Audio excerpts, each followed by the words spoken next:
وتر کا وقت عشاء کے بعد سے طلوع فجر تک، عشاء کے بعد سے طلوع فجر تک۔ تمام فقہا کا اس بات پر اتفاق ہے کہ وتر کا وقت نماز عشاء کے بعد سے لے کر طلوع فجر تک ہے، اور اس پر بھی اتفاق ہے کہ اس کا سب سے افضل وقت سحری کا وقت ہے، فجر سے پہلے سحری کے وقت۔ نبی صلی اللہ علیہ وسلم نے فرمایا، بے شک اللہ نے تمہیں مزید ایک نماز عطا کی ہے جو کہ وتر ہے، اسے عشاء اور نماز فجر کے درمیانی وقفے میں پڑھ لیا کرو۔ ٹھیک ہے، اول رات، درمیان رات یا آخر رات میں پڑھنا۔ مسروق سے مروی ہے، کہتے ہیں کہ میں نے عائشہ رضی اللہ تعالی عنہا سے دریافت کیا کہ رسول اللہ صلی اللہ علیہ وسلم کس وقت وتر پڑھا کرتے تھے؟ انہوں نے کہا، آپ صلی اللہ علیہ وسلم نے سبھی اوقات میں وتر پڑھے، رات کے شروع میں، اس کے درمیان میں اور اس کے آخر میں بھی، لیکن آخری زندگی میں آپ صلی اللہ علیہ وسلم کے وتر سحری کے وقت ہونے لگے تھے، تو اسی سے پھر سحری کا وقت جو ہے وہ زیادہ افضل ہے فجر سے پہلے۔ ابو سعید سے روایت ہے کہ نبی صلی اللہ علیہ وسلم نے فرمایا، تم صبح کرنے سے پہلے پہلے وتر پڑھ لیا کرو۔ ابن عمر سے روایت ہے کہ نبی صلی اللہ علیہ وسلم نے فرمایا، جب فجر طلوع ہو جائے تو تہجد اور وتر کا سارا وقت ختم ہو جاتا ہے، اور لہٰذا فجر کے طلوع ہونے سے پہلے وتر پڑھ لیا کرو، یہ اس کا اصل وقت ہے، یعنی فجر طلوع ہونے سے پہلے۔ فجر طلوع ہونے کے بعد کیا شروع ہو جاتا ہے؟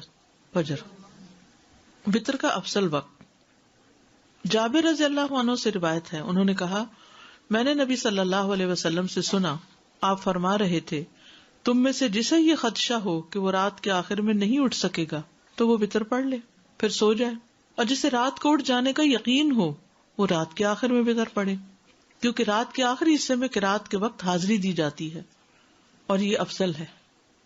ابو قتادہ سے مروی ہے کہ نبی صلی اللہ علیہ وسلم نے ابو بکر رضی اللہ عنہ سے پوچھا، تم وتر کس وقت پڑھتے ہو؟ انہوں نے کہا، میں وتر رات کے اول حصے میں پڑھتا ہوں۔ اور عمر رضی اللہ عنہ سے پوچھا کہ تم وتر کس وقت پڑھتے ہو؟ انہوں نے کہا کہ میں رات کے آخری حصے میں پڑھتا ہوں۔ ٹھیک ہے، ابو بکر کب پڑھتے تھے؟ اول حصے میں، اور عمر آخری حصے میں۔ آپ نے ابو بکر کے متعلق فرمایا، اس نے احتیاط کو اختیار کیا ہے کہ کہیں قضا نہ ہو جائے، پڑھ کے سو۔ اور عمر رضی اللہ عنہ کے بارے میں فرمایا، اس نے عزم اور قوت کو اختیار کیا، عزیمت کی راہ، انہوں نے رخصت کی، انہوں نے عزیمت کی۔ جسے رات سوئے رہنے کا خدشہ ہو وہ سونے سے پہلے وتر پڑھ لے۔ یہ سب سوال آپ لوگ کرتے رہتے ہیں کہ وتر کب پڑھیں، اگر نیند آ گئی تو پھر کیا ہوگا، تو پھر پہلے پڑھ لیں۔ ہر شخص کو اپنا زیادہ پتا ہوتا ہے نا۔